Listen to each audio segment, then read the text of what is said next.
Avi Pazner, bonjour Boker Tov. Bonjour, Boker Tov. Merci d'être avec nous ce matin. Je vous ai sollicité hier soir pour parler de la réaction du Quai d'Orsay à l'initiative qui n'a pas encore été confirmée de la part du gouvernement israélien de mettre en place l'instauration de la souveraineté israélienne sur la vallée du Jourdain, un projet de loi qui doit être déposé devant la Knesset au début du mois de juillet et qui suscite beaucoup de réactions, y compris, on le voit donc depuis hier soir dans le monde palestinien, au sein de l'autorité palestinienne, justement que l'autorité palestinienne et Mahmoud Abbas, son président, ont décidé tout simplement de cesser toute coopération avec l'État d'Israël et de déclarer nuls et non avenus tous les accords qui ont été signés, y compris les accords d'Oslo. C'est une décision, c'est une menace qu'avait proférée Mahmoud Abbas à de multiples reprises. Est-ce que véritablement il y a quelque chose qui a changé là maintenant? Est-ce que c'est une décision, à votre avis, qui est officielle, irréversible, et quel va être son impact?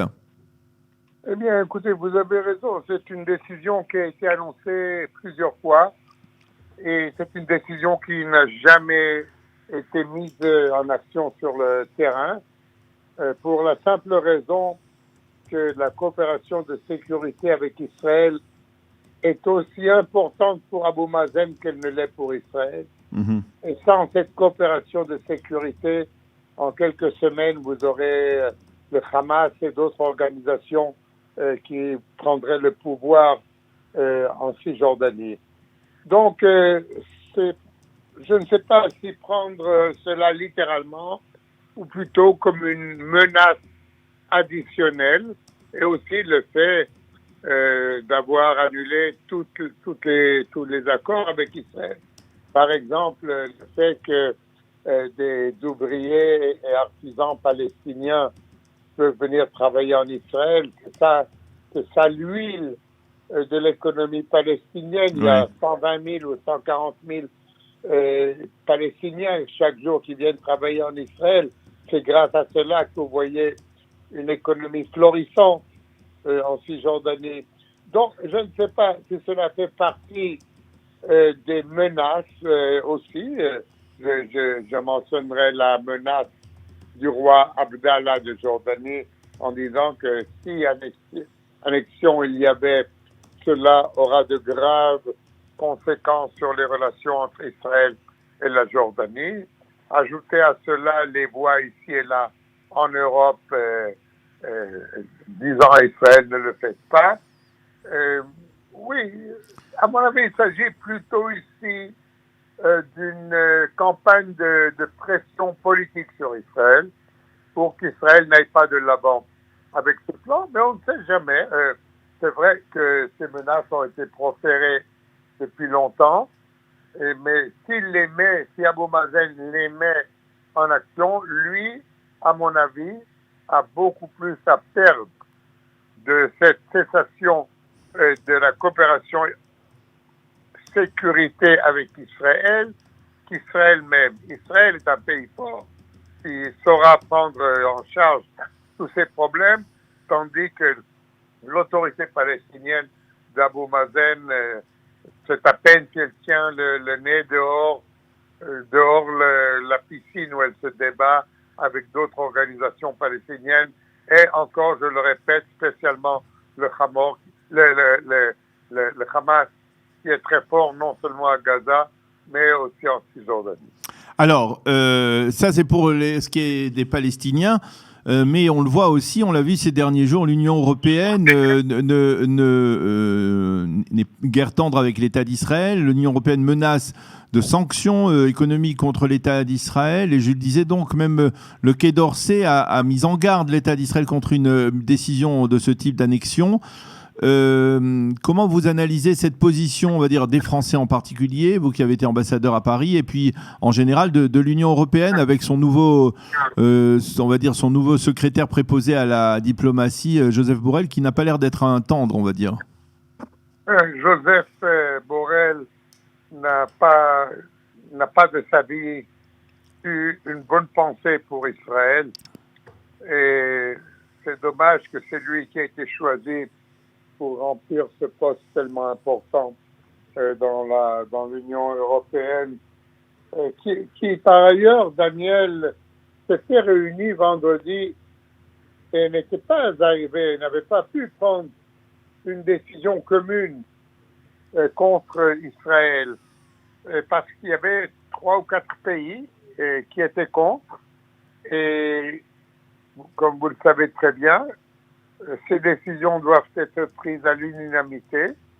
Donc, il n'y a pas eu d'unanimité, et c'est Borrell qui a décidé de faire cette déclaration. Je m'imagine qu'il l'a certainement montré à ses partenaires, aux pays membres, ou peut-être pas. Peut-être qu'il a eu seulement des directives générales, mais d'un ton très dur, qui ne nous a pas surpris venant de Joseph Borrell, qui, je ne sais pas si vous vous rappelez, lorsqu'il était ministre des Affaires étrangères espagnol, poussait à la reconnaissance espagnole d'un État palestinien, à la reconnaissance unilatérale d'un État palestinien, et aussi avait eu des phrases très condensantes ou même très sympathisantes à l'égard de l'hégémonie iranienne sur le Moyen-Orient, disant oui, c'est un pays important, il est donc normal qu'il veut trouver sa place au Moyen-Orient, et quand on lui dit oui, mais c'est un pays qui veut aussi détruire Israël, alors il a dit quelques mots, mais pour lui c'était important que l'Iran prenne sa place au Moyen-Orient. Donc ça ne m'étonne pas que ça vient de Borrell. Qu'est-ce que ça reflète, par exemple, cette simple nomination d'un homme comme cela qui est virulemment anti-israélien de la part de l'Union européenne? Dites-moi si je me trompe, mais on a toujours le sentiment que les Européens sont en retard d'un métro ou de plusieurs trains dans leur relation avec l'État d'Israël, alors que d'autres pays, on parle de la Chine, on peut parler d'autres pays émergents, font une distinction entre ce qui est diplomatique, ce qui est processus de paix, et puis le développement de l'État d'Israël, le développement économique. L'Union européenne reste toujours engoncée dans dans une sorte de dialogue de menaces, d'États, de peuples, à nouveau très préoccupés par ce que fait l'État d'Israël, beaucoup plus que la moyenne, quoi. Beaucoup plus. Si vous regardez l'état de nos relations avec les grandes puissances ou les grands blocs de ce monde, vous regardez nos relations, je ne parle même pas des États-Unis, qui est l'allié le plus proche d'Israël, mais de la Russie, par exemple, de la Chine, des Indes, de l'Australie. C'est complètement différent. L'Europe est, à mon avis, hantée par cette question palestinienne. Je me suis souvent posé, bien sûr, la question, mais d'où ça vient tout ça? Et à mon avis, la réponse est double. C'est une réponse d'ignorance des réalités du Moyen-Orient, lorsque l'Europe met en avant, ou une partie de l'Europe, parce qu'on ne peut pas parler d'une Europe homogène, mais une partie de l'Europe met en avant d'une façon sacrée droits de l'homme, liberté, non à l'occupation, oui à la résistance, des slogans comme ça. Et certainement aussi parce qu'il y a en Europe une forte présence arabe et musulmane qui, à mon avis, a beaucoup d'influence dans la politique européenne. Si vous étiez un pays où vous avez 10 ou 15% de voteurs arabes, eh bien sûr que vous les prenez en compte quand vous faites une politique étrangère. Et ça, c'est mon avis. Alors, vous pourriez me dire, mais la Chine aussi, elle a 10% de musulmans, l'Inde, elle a 20% de musulmans. Oui, mais et surtout aussi la Chine, par exemple, et d'autres pays émergents votent aussi avec les Palestiniens, avec le monde arabe, à l'ONU, par exemple. Oui, par exemple, mais ils savent, eux, faire la différence entre un vote ou une déclaration et une politique de coopération avec Israël. Eux ne pose pas de conditions à leur amitié avec Israël, à leur coopération avec Israël, même si, oui, on sait depuis 70 ans, ils votent avec le bloc arabe à l'ONU. Mais le vote à l'ONU, c'est seulement un des aspects des relations avec Israël, et certainement pas le plus important. Il y a toute une trame d'accords économiques, politiques, sécuritaires, tourisme, commerce, dans toutes les sphères, avec les grands pays. Je vous parle, on parle égal à égal avec des pays comme l'Inde et la Chine, comprenez? Donc, c'est désolant que justement en Europe, à une Europe à laquelle nous sommes tellement attachés culturellement, historiquement, c'est désolant que justement c'est là que se lèvent des voix critiques envers Israël et qui n'attendent même pas de voir si vraiment il va y avoir annexion ou non. Moi, j'ai mes doutes sur ce sujet, mais je les mets de côté pour le moment. À quoi ça sert de faire des menaces? Est-ce que quelqu'un ici va prendre en compte le fait que tel ou tel pays a menacé Israël? Israël, c'est un pays qui vit sous la menace permanente de dangers beaucoup plus grands.